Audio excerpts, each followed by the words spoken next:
All right, I'm sitting here. We're in Jerusalem, and just so happened that some of our folks ran into a most fascinating gentleman doing some extremely fascinating work, and you're going to find out some things you never knew before. All right, give us your name, please. Harry Rosenberg. And Harry, you have an online theological institute. That's great, but there's something else you do which is absolutely fascinating. Correct. It's called the Theological Research Institute. But on my free time, I've been actually studying the diaspora of the 10 northern tribes of Israel, where they went and who they may be today.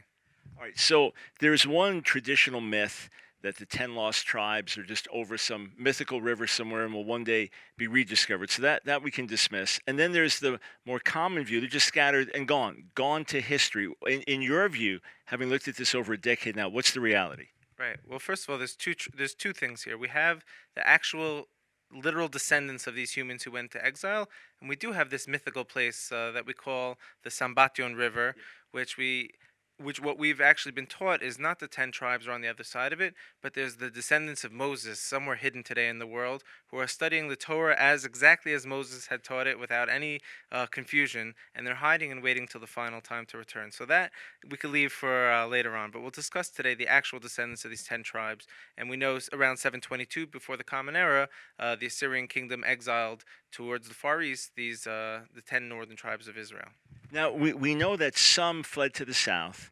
We know there are references in the days of Hezekiah. We know even in the days of Josiah, Jeremiah, the third chapter, there's a call to repent in the north. So we know that there were some Israelites that stayed in the north, but we also know many were exiled. What about the Samaritans? Who are they? Right. It's interesting. If you actually look at the scriptures, we see during these waves of exiles, even the Judean exile, not all of the tribes were taken out of the land. Some of them were left in the land. It was usually the aristocrats were taken out, of the wealthier people, but the poor people were left in the land. So there was also swapping, where they would bring the Assyrians would bring people from outside of Israel into Israel. So the Sumerians would appear to anyone as the people of Israel because they're practicing Israelite customs and traditions. They have their own version of a Torah. So there must be descendants of someone who had been left in the land. But as we see, the truth is very, very difficult to pass down from generation to generation as in an unbroken telephone type of game. There was a story in the Second Temple where they found a Torah in the temple that didn't have one for many years. So we can't expect that all these tribes around the world would have been preserving the same exact version of Torah compliance. But if anyone looks at the Samaritans, they would clearly look like descendants of some type of Israelites who stayed in the land, whether people who were brought in and converted or pureblood Israelites. And we know there's the core of the descendants of Abraham, Isaac, and Jacob physically, but then throughout Israelite history, there were people marrying in and becoming part of the larger people of Israel, be it someone like a Ruth, or be it the mixed multitude that came out of Egypt and became part of the people of Israel. So, from your viewpoint, what would make someone a legitimate Israelite or Jew?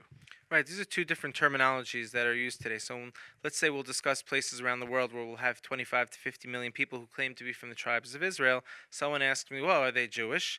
And I say no, because the term Jew actually comes from Judean, the Judean kingdom, the descendants of the Judean kingdom, who, from Ezra and Nehemiah, coded the law. They wrote down, the 2,000 years ago, they wrote down the law, the Mishnah. So anyone who's one with 613 commandments, that is how you become a Jew.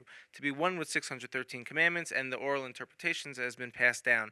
Now, someone who is from the house of Israel who got lost amongst the nations, the term would be Zerah Yisrael, or the seed of Israel, someone from the seed of Israel. And every single day, and all over the scriptures, you'll see these two entities, the people of Judah and the Israelites. And Jews, every single day when we pray, we actually reference the unification. Before we do the silent prayer, the Amidah, we reference Yehuda v'Yisrael, Judah and Israel reuniting. So these people who we find around the world, they're not necessarily Jews, but the way we look at it, this is not necessarily about religion. If you find your long lost cousin after thousands of years wandering, or even nowadays, your cousin gets lost and you find him after 10 years, he was in the desert, your first question is not going to be, how many times a day are you praying? You're not going to ask him that. You're going to say, how do you have food? Do you have water? So right now we're making this about a family operation, not a religious one. All right, so just one more question on the religious end, which is a curious one. There are groups, say Ethiopian Jews, and we'll go around the world and find out where you believe they're legitimate descendants of the tribes of Israel. But they were not familiar with certain rabbinic customs. So one view would be that's because the rabbinic customs were later. The rabbinic view would be, a lot of our traditions go all the way back to Moses at Mount Sinai, have been passed on. So these Ethiopian Jews need to become more genuine. Another argument would be no, the traditions come later. The Ethiopian Jews go back further. What's your take on how these things developed? Right. I mean, just growing up in America, in a non-religious home, and then becoming religious later on, and then becoming a teacher in the conservative movement in their schools, I saw that in about 1.5 generations, you could forget who you are and lose absolutely everything. So the fact that a tribe who's, all the way on the other side of the world, somewhere in Africa, removed from Israel, who was left at a time prior to the customs of the Israelites being written down, actually, because they're not practicing something, has zero bearing on me of what the people of Israel are actually doing. Because when the scripture says to build a sukkah or to make a mezuzah, all these commandments, you have to assume Moses had a specific way he himself was doing it, and you have to assume he told his children or they told their children, and so on and so forth. And now today I see that they're, so I'm a rabbi, I took rabbinical ordination, so I could trace my rabbi all the way back to Moses and assume that the way we're building our or making our tzitzit, weaving our tassels, or building our sukkah was actual an inheritance from Moses. So when you see like the Ethiopians out there, is nothing wrong with them. They went into the exile. They played their role. They were destined to go in the exile. But what I do believe personally is that the core of rabbinic Judaism, at what point can you make up such a complex religion? This must have been taught from Ezra and Nehemiah, who were from the high courts of Israel, who had inherited it from the last generations of the prophets. Got it. All right. Yes, so that's definitely another discussion for another day. But I appreciate your perspective on it. Okay, so let's go around the world now. We know that the 10 tribes scattered, so in a certain direction, and then where did they get lost in history? Where can we recover them in history? So let's trace it out, and you give me some of the largest people groups that have some clear markers that tie them back into the children of Israel. Okay, this is going to get very interesting. At any point, if I'm talking too long, you just give me a little sign and we could ask a question, interrupt me. So you have, let's say, the base of where the Assyrians would have sent the Israelites. Had they have gone towards the Far East, you have Afghanistan, and you have the Pashtun people there who self-identify as being from the children of Israel. Another word for Pashtun, they refer to themselves as Bani Israel, the children of Israel. Now, there's 25 million in Afghanistan, there's 15 million Pashtun in Pakistan, and 5 in India. If you look at their customs and traditions, they're doing 8-day circumcisions. They are, they doing levirate marriage. So if someone passes away without a child, the wife will marry the brother to keep the name alive. This is something only found in the Mosaic Law. They actually wear 4-cornered garments like the people of Israel would. They do have a day they refer to as a Shabbat. They call it Sabbata. And they actually refer to every day of the week as we do as the first day from Saturday, the second day from Saturday. So they count around Saturday as their day. And they've been converted to Islam over time. But if you look at their own code, which is called Pashtunwali, when it comes in conflict with the Quran, they actually go by the law of Moses. And specific examples would be if the Muslims around them are eating camel or celebrating camel, they would say our code wouldn't allow eating camel because from the laws of Moses, from the prophet of Jacob. All right. Now, before we look at other people groups, do they have any sense of solidarity with the modern nation of Israel and with the Jewish people as a whole? So you're actually speaking about one of the biggest topics of going to be the future of political Israel is emerging as we speak. Like literally this week, there's developments in this relationship. But this started, let's say, for me. There's been relationship with the Pashtun since Israel became a state. They've sent people there to document it. They've written books about it. One of the first presidents, Ben Tzvi, has written extensively on this. So we knew about this, and we've been trying to reach them, organizations, for 70 years already almost. When I was in yeshiva, a yeshiva student, reading about the 10 tribes and reading about the names of the clans in Afghanistan, the Rubeni, the Gadi, the Ashuri, these are the major clans. The Yosefzai, the children of Yosef. If you saw Malala Yousafzai, who just won the Nobel Peace Prize recently, her last name means children of Yosef, children of Joseph, and she's a Pashtun.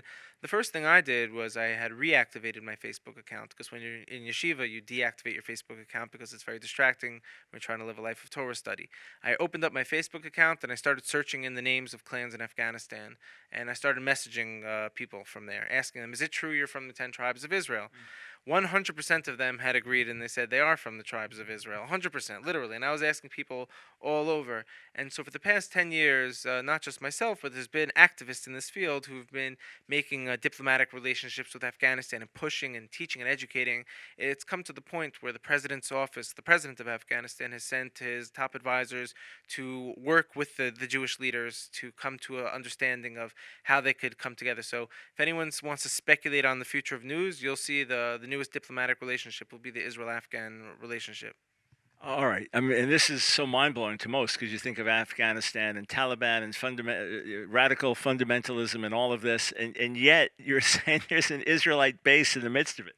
Well, sure. If you look at Iran today, they're actually pouring lots of capital, and even Saudi Arabia, even though they don't get along, they both pour a lot of capital into Afghanistan to radicalize the Pashtun there. So when we speak to the tribal elders in Afghanistan, which is very common, they say to us, "We are worried we won't have a future of our people because of radical Islam, which is taking our young kids from home and radicalizing them on these, anti-Israel and anti-American ideas." So it's a very sensitive thing. So now we're in touch with the president's office in Afghanistan, and they're saying how Russia specifically, sorry, Iran is specifically. I'm thinking Russia because meddling in presidential elections, because Iran is actually helping finance and boost the political opponents to the Pashtun, because there's a few minority clans out there to have Iranian-backed influence. So this is the seat of Afghanistan is in question right now, and the future of these people who are claiming to be from the tribes of Israel. So now more than ever, the Jewish people actually have to take this as a cause upon themselves to do something about it. And tonight, while discussing, we could talk about what some of those solutions would look like. All right. And then if we go right in the heart of the Middle East, the Palestinians, you think okay, Palestinians anti-Israel, hating the Jewish people, Hamas and radical Palestinian Authority leader, whatever it is, that's the general perception. And yet there's DNA evidence and more that a certain percentage of Palestinians are actually Israelites. This is going to get crazy also. Um, Ben Zvi, the first president of Israel, one of the first presidents, also wrote extensively about the Palestinians, and we've identified. And I'm going conservative right now because there's people who have much higher numbers, but I'm not going to throw any radical numbers. They'll say about 25% of the there's no such thing as a Palestinian. Let's say, let's call them because they're all from different areas. Arabic-speaking people, tribes in Israel. This is how you refer to them. Let's say there's 25% of them self-identify as being from the Jews who went through forced conversions to Islam.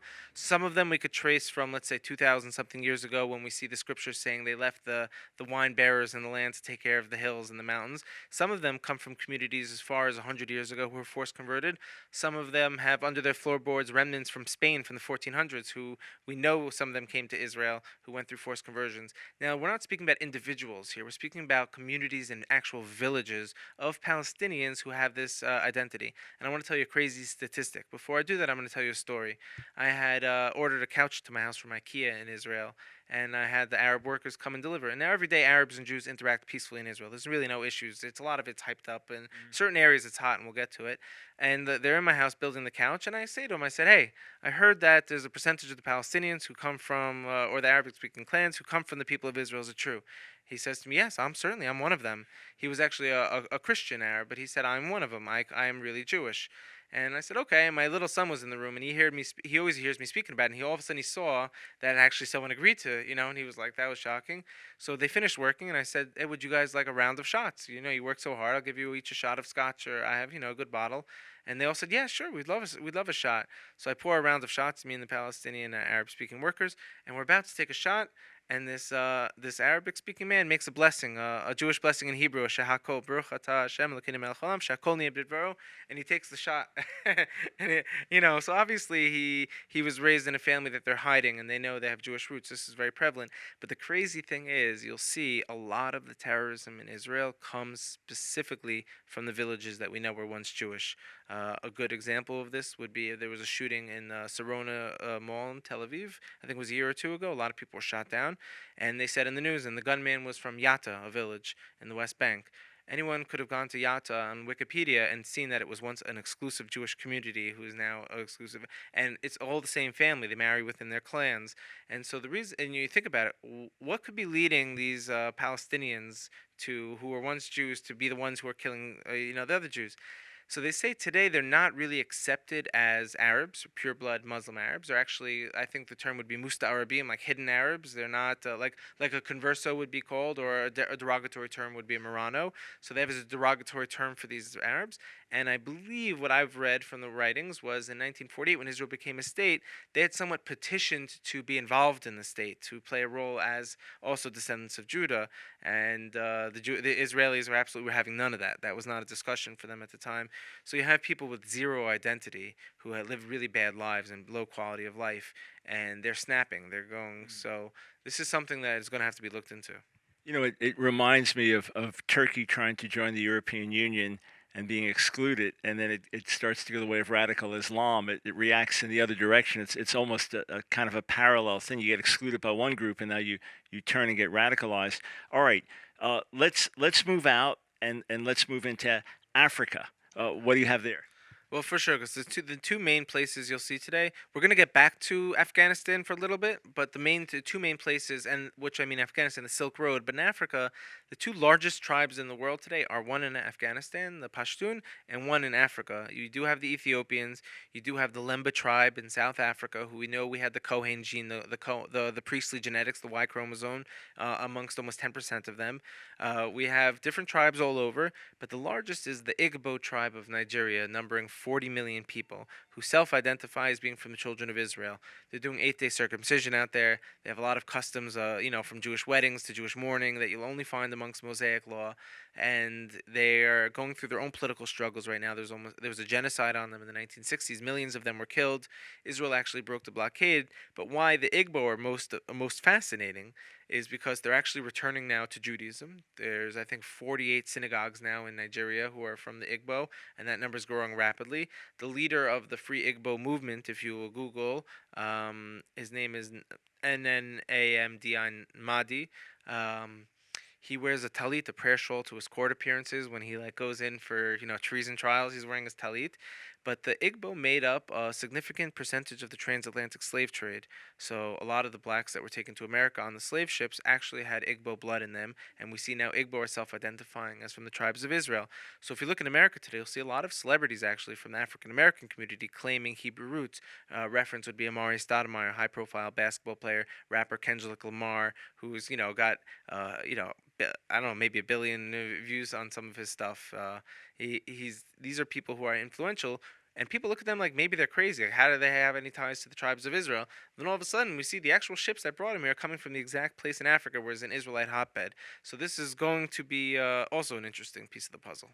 I recently became friendly with a black Messianic Jew, and he was educating me on the Black Hebrew Israelite movement. So I just knew that as some kind of cult that says the white man is the manifestation of Satan, and that they're the original Israelites, and Jews like you and me, we are fake Jews, etc.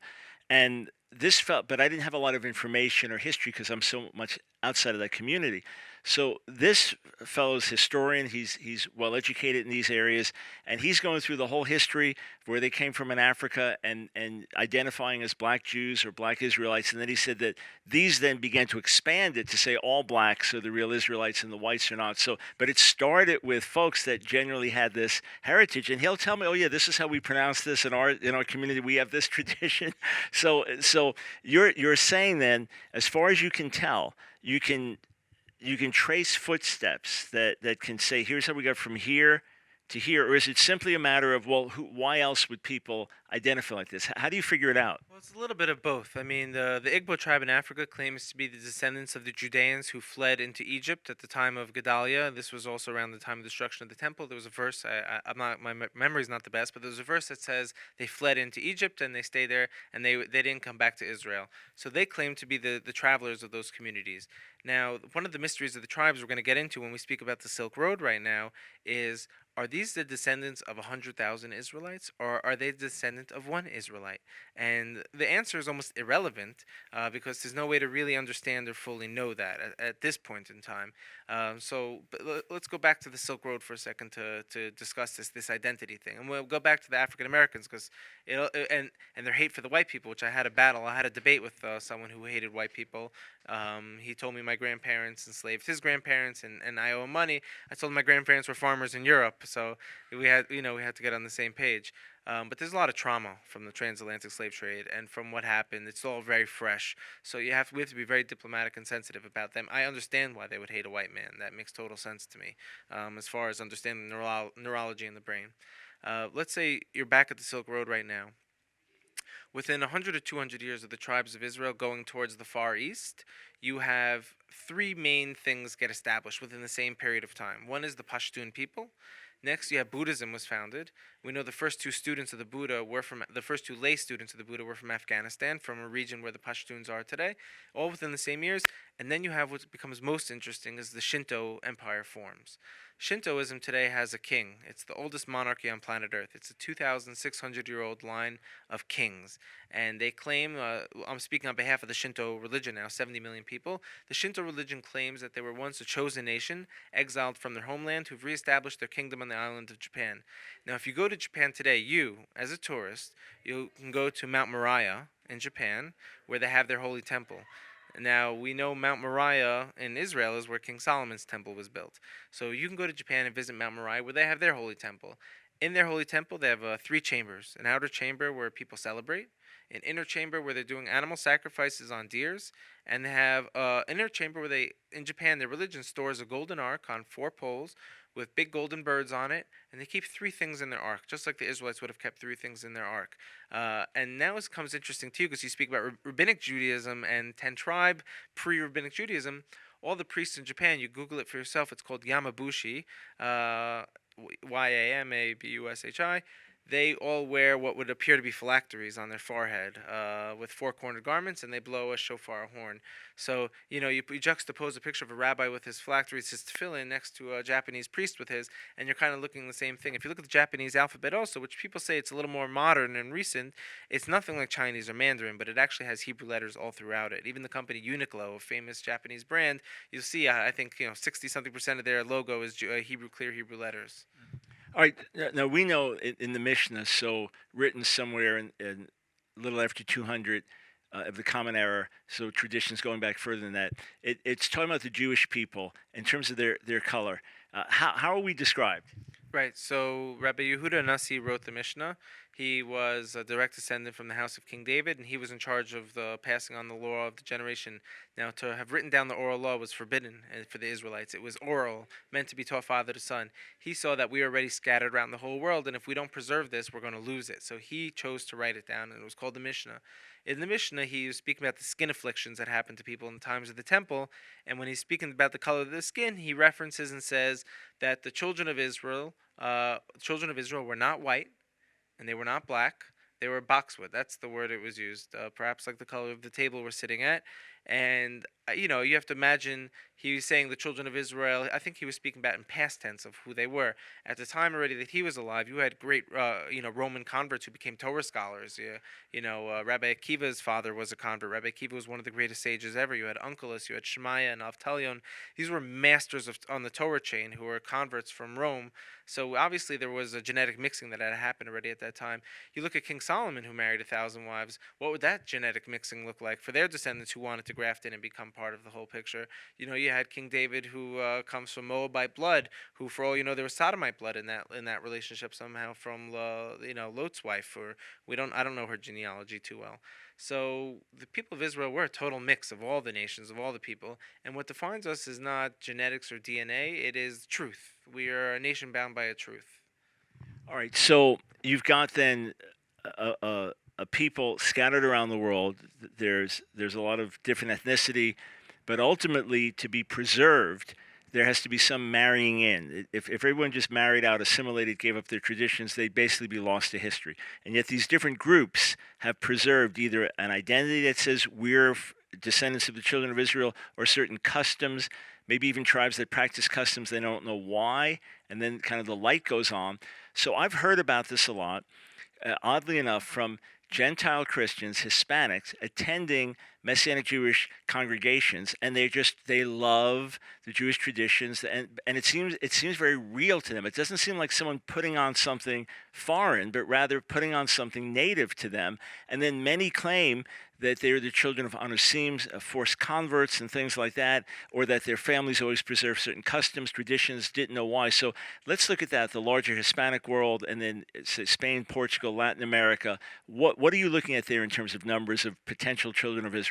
Right. Firstly, the government of Israel had been working about a year on studying this to release an official report, which just about a month and a half, 2 months ago, was released. So if the Hebrew copy is on the internet, I have a copy of an English one where you could actually read their whole understanding on the subject, where they speak about, the forced conversions and who went who and where they go and what the government wants to do about it. So now you see it from a governmental level, from the Ministry of Diaspora. So it must be something very real for them to have put resources and scholars onto this.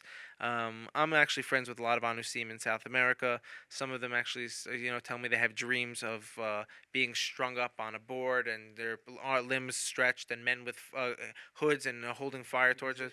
Yeah, people have these dreams, and I did a lot of studying also in Israel. I think recently proved there is some type of inheritance of trauma we can get through genetics from ancestors, and we can get to it another time. But when we're looking at this community, we're seeing people with specific last names who are doing specific customs, like hiding candles, very common, hiding candles Friday afternoon. When a Jew enters Shabbat, they light the Shabbat candles. These individuals are putting candles under a basket in the corner of the house and lighting them, and they don't have a clue why. And they're not eating pig at the local community barbecues. And all of a sudden now you have the internet. They're starting to say, hey, wait a minute, the Jewish people light candles at the same time we do, and they don't eat pig. And wait, there was an Inquisition where we know we came from Spain around the same time where the people flee, and all of a sudden it makes sense to them. And then we say, okay, who are these people? And we see they're not individuals; they're the descendants of family clans from specific towns and villages in Spain. They keep the same last name, so you'll have a lot of the Mendozas, the Gonzaleses, the Cardozas. These are names that, like from the New York Yankees, Sabathia means a Sabbath keeper. These are names that we'll say are typically the descendants of the Anusim. So if someone says, I'm a descendant of the Anusim, Israel actually will look into it. What's your last name?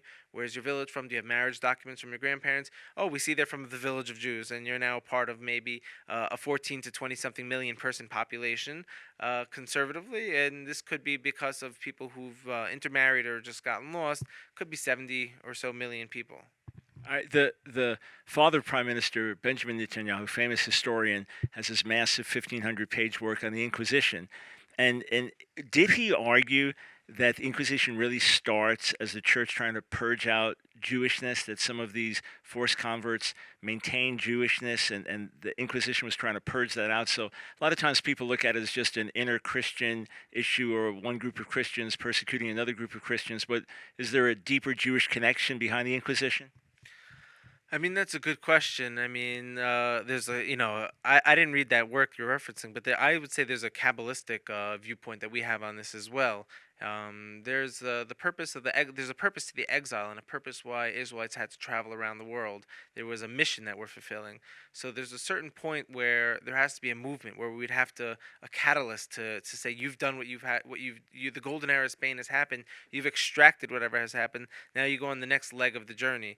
It's almost like a sick joke. Is God playing a sick joke on us? You have the Spanish Inquisition, you have the Holocaust, and from these things, growth comes out. You have the state of Israel was born after the Holocaust. So what's really going on at the time of all this destruction and death? That there's a next evolution. So I would speak about. I can go in deeper if you want about the Kabbalistic take on what the Inquisition about or what was happening. Yeah, that's a conversation for another day. The mystical explanations, and of course, from the New Testament perspective, there's no resurrection without crucifixion. So it's often, there's a verse where Yeshua says, "Unless a grain of the wheat falls in the ground and dies, it remains alone." So it is part of our history. Out of the ashes of the Holocaust and the horrors of that, the modern state of Israel's birth. It's all beyond belief. No one could script this. What you're saying is also beyond belief. No one could script, and yet the more you look at this, the more evidence there is. And yeah, go ahead. I just want to throw in one thing. I would also argue, but could be for another time, that a lot of these messianic principles, like you just said, would actually be rooted in the Kabbalah itself. All right, so that's a discussion for another day. Yeah. Yeah, okay. So yeah, that would be to me like Not say Kabbalah is messianic, but some principles, like even the concept of a suffering Messiah. You'll see it says in Tanakh, "Mechulal mipesheinu," he's blunted because of our sins. He's suffering because of our sins. That's from the Tanakh. So if I tell a Jew this concept of this suffering because of our sins concept, they'll say that's Christian. That's messianic. I'll say no, it's in your own scriptures, your own Tanakh. We just have to understand what our sages said about it. So we could have a future conversation about that. Oh, yeah, absolutely. To me, the only reason that the New Testament is saying certain things is because they're thoroughly grounded in the Tanakh. If it came as a new religion, then we shouldn't have followed it. Well, we'll talk about the Council of Nicaea and other things at a future date. But I'll tell you one thing: my work with the lost tribes of Israel has almost nothing to do with religion or conversion. Yeah. Those two words never come into my plan right now for next steps for this, which is interesting. Yeah, very very interesting for sure. And I'm listening and just filtering everything. We each have our lens through which we hear and filter. All right. Before I ask a big scriptural question in the book of Ezekiel and the two sticks coming together and all of that, the question of descendants of Israel or those who identify as Jews in India, China. You mentioned Shinto religion in Japan. What do you feel confident in terms of saying, okay, these are people that legitimately self-identify or have roots that are legitimately Israelite or Jewish in China and India? Right. So you have now the B'nai Menashe. Well, you have two communities in India. You have the West Coast and the East Coast. On the west coast of India, you'll have descendants of the Spanish Inquisition, who are Jewish communities. Not saying they're from the tribes of Israel. You had famous, wealthy Jewish families like the Sassoon family, where it became very wealthy Indian Jews, and they claim to have been from the 1400s who fled Spain.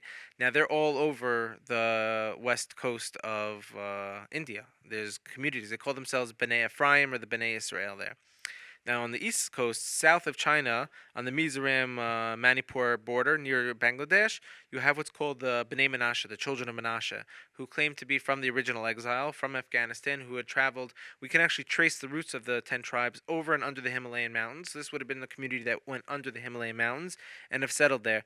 They come from the Kuki and Shinlung clans. Let's say there's about 10 or so, maybe 1,000 of them who are Jewish and converting and becoming, saying they're from the tribes of Israel. Let's say there's a few 100,000 of them from that same family clan who's Messianic, Christian, who's not self-identifying. And let's say there could be a few million within that genetic pool of that specific type of people. And they're out there right now, and they put the flag of Israel on the ground, and they say we're their own Israel army. They're an outpost of Israel, which you'll start to see happen in villages all around the world. Now, if you go to the north, over the Himalayas, there's a path. You'll actually see in Kyrgyzstan, the Kyrgyz people claim to be from Menashe also. We know Menashe lived as they had half a tribe in one region and the other tribe somewhere else. Now, in Kyrgyzstan, they have their own religion called the Epic of Manas, which is all about Manas, the son of Jacob. That's their religion. The religion of the Kyrgyz people is all about Menashe. They're living in yurts and they're nomadic people. So literally, when you go from Afghanistan, you could actually see the descendants of the Israelites in Kashmir, Kashmiris who claim to be from these people, where they say not that I believe in the Jesus narrative, but they say Jesus came there to preach to them also, because we know in the book of Matthew it does say Jesus went to find the 10 tribes of Israel. They went to find the lost sheep of Israel. So out there they speak about that. And if you go over the Himalayas and under the Himalayas, you'll see all these different communities. You do have places in China where you'll have like the Kaifang Jews, but they're not descendants of the 10 tribes. Those are Jewish people who had fled there within the last maybe few hundred years, maybe even longer, to set up a Jewish community based on Jewish law. So the whole entire region is populated with the scatterings of Israel.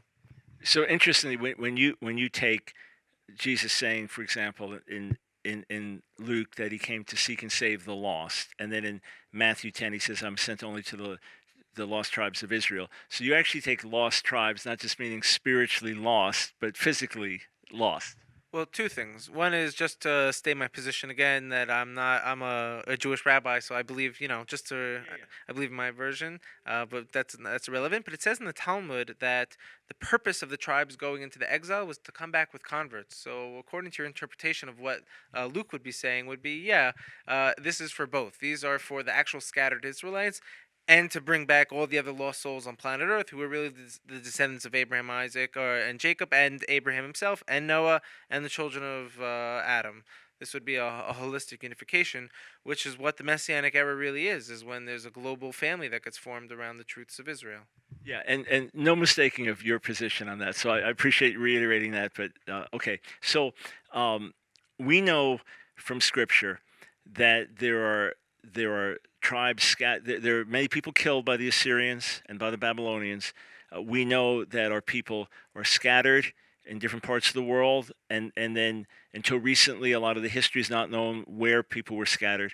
We know that some stayed in the north and still maintained their identity, and say in the days of Hezekiah, right after the destruction of the north, came to worship in the south, or in the days of Josiah, so 150 or so years later, they're still calling on them to repent and reaching out. And so many then became part of the kingdom of Judah and would just be known as part of the larger Jewish people. So when we think of Jews today, in our mind, that's all we know of the descendants of the whole 12 tribes. They're identified as Jews today, maybe 13, 14 million people. But in your research, and this is not you independently, this is looking at the research many others have done, what is your guesstimate, conservative guesstimate, of the descendants of the children of Israel that are identifiable outside of the Jewish people today worldwide? Right. So when the Ministry of Diaspora just released this report, they actually made tiers, like circles of how identifiable is this community. Uh, just between the Pashtun in Afghanistan and the Igbo of Nigeria, we're dealing with about 100 million people. Like we said, in Japan, you have the Shinto kingdom, which is 70 million people. Over there, we can't say that all 70 million people are descendants of Israelites. We can certainly say whoever founded that kingdom certainly was an Israelite. We look at the Joseph and Esther theory, which is what is the common denominator between the stories of Joseph and the story of Esther and Purim is they were both flung to a foreign land, and both somehow rose to power and became, almost both second in command, second in power. In the story of Purim, she was offered up to half the kingdom. Now we have to assume that the Torah, the Tanakh, is teaching us something here. The people of Israel are going to scatter around the world, and they're going to become influential, and they're going to rise to power, and they're going to breed, and they're going to change systems, and they're going to influence the region around them. That's going to be an axiom of the exile, an axiom of truth. So when you look at Japan, I don't know if it was one curious businessman who took a ship over to the other side and made a cult and formed a new religion and became influential, and next thing you know, they're the Shinto people. So I can't say that the 70 million people are Jews or from the tribes of Israel. What I could say is that we could have enough people here to make a global family where we're talking about, a half a billion people to a billion people who have this. If you look at even in Papua New Guinea, we get letters from out there, the tribes out there. They wrote a letter to us once and they said, we're sitting on lots of gold on this mountain, and we're waiting for the Jewish people. We want to help bring it to Israel and do business only with Israel because we're from the tribes of Israel. And I thought, you get the Nigerian prince scam email. I thought, this is so convenient that you have all this gold. We actually we have a vetting process that we do in our social network where we map out the tribes. We actually looked into where they came from. We saw that there is actually a lot of gold there. They're sending us pictures of them doing Israelite worship. They're actually putting time into being. So we saw that this is a phenomenon that will happen. So I'm still being conservative. If you look at Islam, Christianity, I mean Judaism is irrelevant numbers-wise, but numbers-wise, we're talking about billions of people who are speaking about the revelation Moses had. Billions of people on planet Earth. So if there ever does arise a geopolitical situation which would resemble a global kingdom of Israel, a messianic time period, then you would have billions of people noticing that, and that's really where we're looking at right now. And obviously, if you just look at children of Abraham, the three monotheistic faiths identifying it in that regard. And interestingly, I've been around the world preaching the gospel and maybe 160 trips overseas. And it was really striking to me my first time in India to go in 93, my first of 25 trips there, to go into a tribal region. And these were Christians, not claiming any Israelite descent, born again Christians that pray daily for Israel and celebrate the biblical calendar. And running into people in Africa with similar stories. So these are Christians who, rather than being anti-Semites or rather than rejecting Jewish roots, felt deeply connected. And in fact, you'll often find that in tribal areas that there's a much greater connection they can make with the Hebrew scriptures that a lot of Westerners can't make. So that's a spiritual dimension of connection. You're coming in now with lineal dimensions and other things like that. So we get back to Ezekiel. And when the prophets will talk about their unification and the regathering, and you pray for that daily as a traditional Jew. So it seems to be, even though you're not talking about conversion religion at all right now, there seems to be something of the two sticks coming back together of great spiritual importance and also a geographic regathering where God brings us back from everywhere scattered. So we have the remnant that's been regathered from all over, representing people from all over the world. But as you read the scriptures now as a religious Jew, and now you have all this other data, What's going to happen? What your view, your script of it? Right, for sure. This is where it gets interesting as well.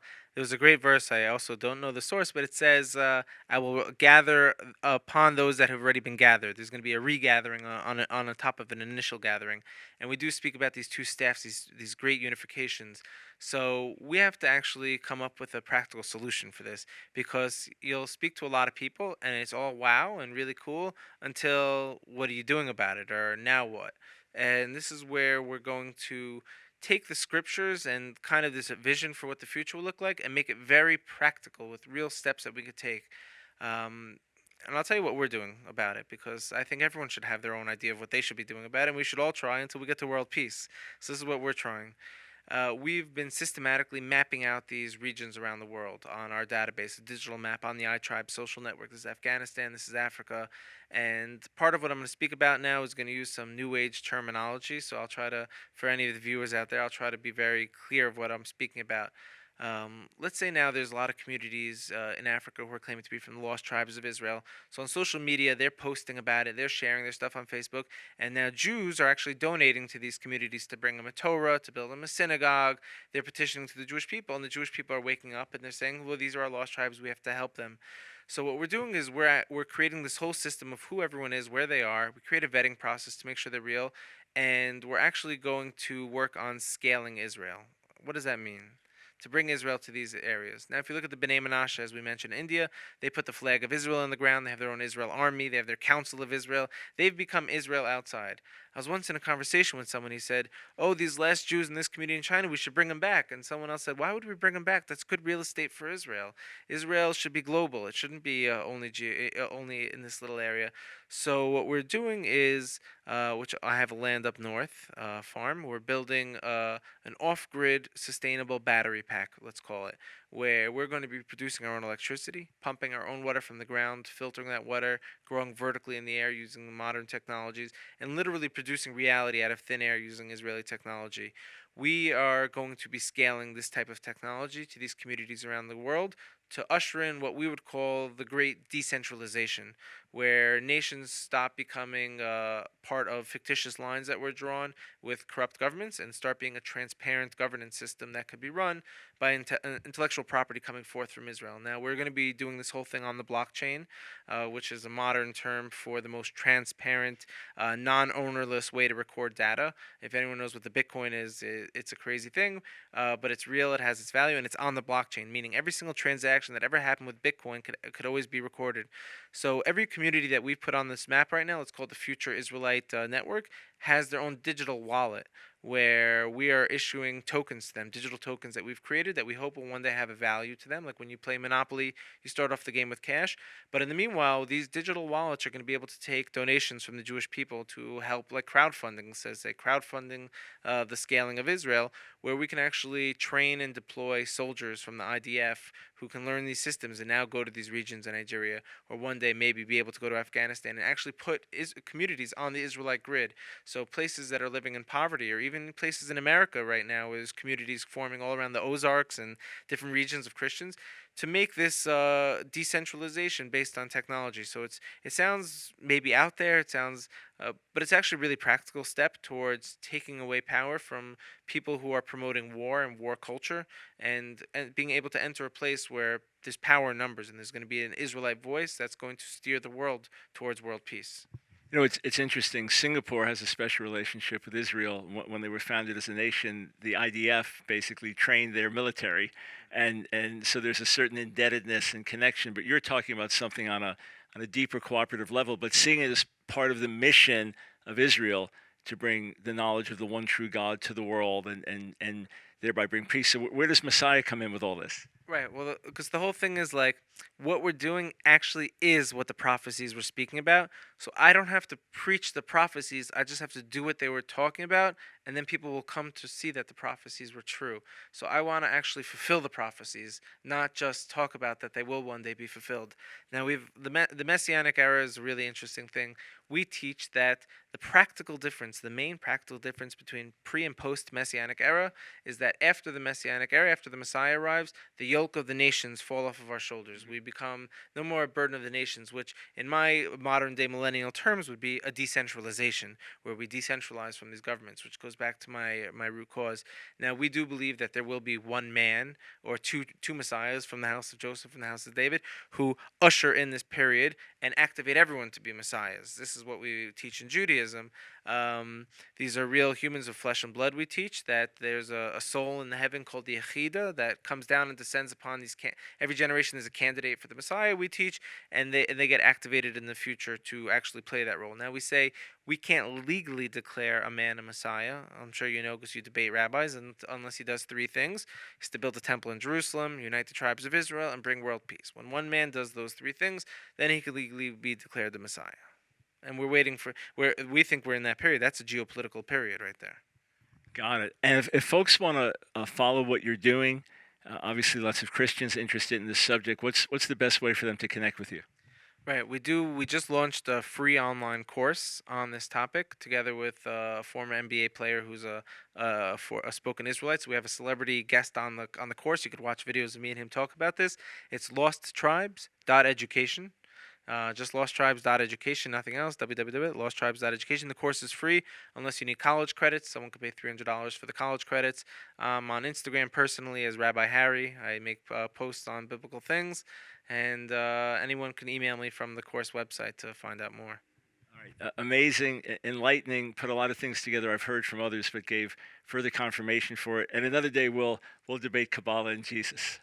I would love to, because I actually have a lot of unique content that I think I could offer to this to make some kind of middle ground where we can all move forward without needing to speak about this until there's world peace. Got it. All right. Wonderful.